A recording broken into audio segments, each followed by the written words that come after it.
Olá, turma. Olá, professora. Bom dia. Me chamo Paulo Ricardo e faço parte da equipe que falará sobre o autismo.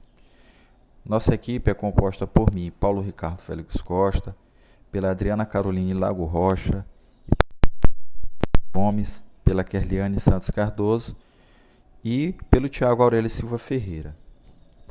Como eu já falei, nossa equipe ficou com o tema autismo e eu vou dar início à nossa apresentação perguntando o que é o autismo.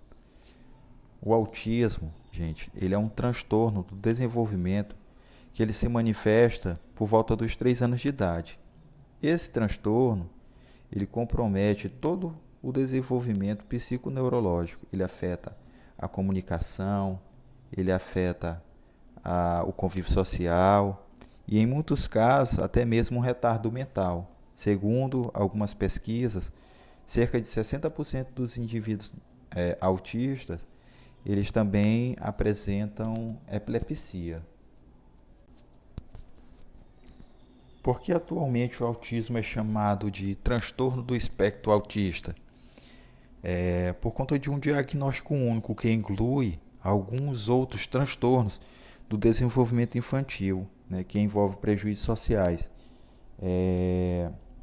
como a síndrome de Asperger e o transtorno desintegrativo da infância e o transtorno global do desenvolvimento sem outra especificação. Tá? Por isso que ele recebe o transtorno do espectro autista, porque inclui, como eu falei para vocês, outros distúrbios.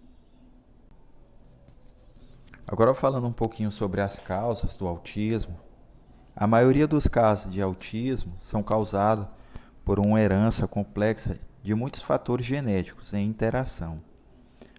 Quando a gente fala aqui de fatores genéticos, né? Fatores genéticos, nós estamos falando de genética que é passada de pai para filho. Mas essas causas hereditárias, elas explicam apenas metade do risco de desenvolver o transtorno do espectro do autismo.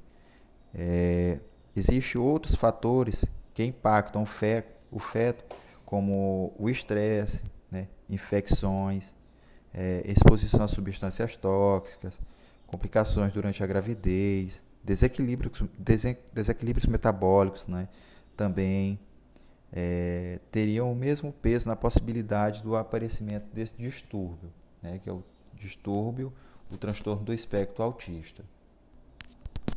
Agora falando um pouquinho sobre os sintomas do autismo, eles costumam aparecer antes dos 3 anos, como já mencionado no início da nossa apresentação. Né? O transtorno do espectro autista ele compreende um conjunto de comportamentos agrupados em, primeiro, comprometimento na comunicação social, segundo, dificuldade na interação social, terceiro, atividades restritas e repetitivas. Tá? Nesse primeiro aqui, a criança apresenta dificuldade no domínio da linguagem e de comunicação. No segundo, dificuldade em fazer o contato visual. No terceiro, incidência de movimentos repetitivos, de forma rígida de pensar também. Trouxe uma imagem aqui também sobre algumas características do autista. Tá? Eu vou ler aqui para vocês. Uma delas é essa aqui, que eu achei bem interessante. Risada sem motivos aparentes. Característica do autista pode parecer indiferente. Outra aqui, não brinca com outras crianças. Aqui, esse aqui é interessante também. Pode mostrar habilidades e destreza em uma atividade em particular, mas sempre evitam atividades que envolvam a interação e a compreensão social, né? Participa somente se um adulto inserir ou ajudá-lo. Então, bem bacana isso aqui, algumas das características do autismo. Trouxe outra imagem bem legal aqui também. Como conversar com uma criança autista, né? Converse sobre os interesses dela. Encurte suas sentenças. use estímulos visuais, como figuras, imagens, fotos, né? Permita que a criança tenha mais tempo para processar informações. Falar de maneira consistente a fim de não confundir a criança. Entenda que uma criança com autismo pode não compreender sinais sociais. Seja sensível e não leve o silêncio da criança para o lado pessoal.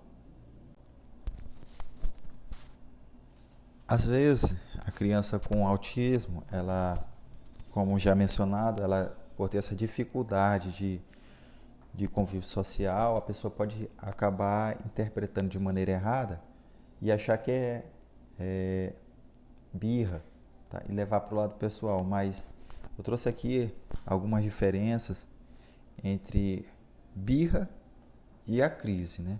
Bom, e o que vem a ser a birra? A birra, ela tem um objetivo. A pessoa faz birra para conseguir algo. Observa as reações, dependendo da reação das pessoas, a intensidade da birra pode mudar. Termina rápido, quando o objetivo é atingido, a birra termina. A pessoa tem um controle durante todo o tempo. Cuidado para não se machucar. A pessoa toma cuidado para não se ferir. Já na crise, né, na crise de autismo, não tem nenhum objetivo. Nada é solicitado antes ou depois de uma crise.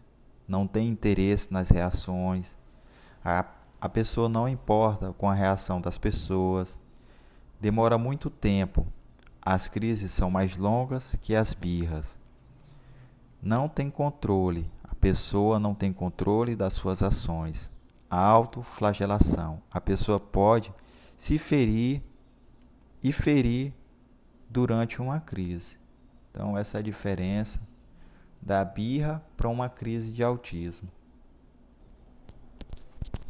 Durante a elaboração do meu trabalho, eu tive a oportunidade de conversar com a mãe de um aluno autista aqui da nossa cidade, e eu fiz algumas perguntas para ela e eu gostaria de compartilhar com os colegas. Agora, trazendo um pouco do contexto autismo para a nossa realidade do nosso município aqui em Cantanhede, né? E eu vou ler as perguntas que eu fiz para ela e vou passar o que ela me respondeu. Eu perguntei para ela como ocorre a inclusão dos alunos autistas na sala de aula aqui no nosso município, em Cantanhede. Ela me respondeu o seguinte, que no município a inclusão não acontece como deveria.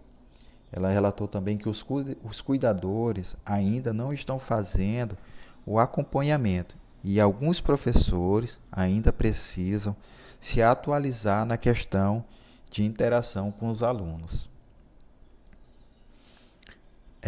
Perguntei para ela também qual a maior dificuldade que ela encontra na escola. Ela me respondeu o seguinte, que o aprendizado se torna mais difícil porque os professores eles têm dificuldades para passar as atividades.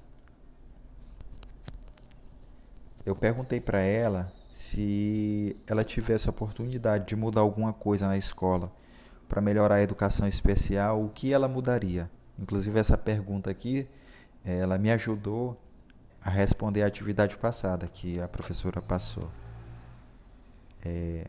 Ela disse que a forma de fazer as atividades, elas precisam ser feitas de acordo com o aluno portador do transtorno do espectro autista. Ela alegou também que muitas escolas não estão preparadas para a inclusão, o que demanda trazer o assunto para discussão e propagar informações sobre o transtorno do espectro autista. Eu falei para ela que eu sabia do direito da inclusão, mas eu queria saber dela se existia algum tipo de resistência ou preconceito das escolas para aceitar os alunos autistas aqui dentro do nosso município. E ela me respondeu que sim, sem dúvidas. Algumas pessoas julgam antes mesmo de conhecê-los.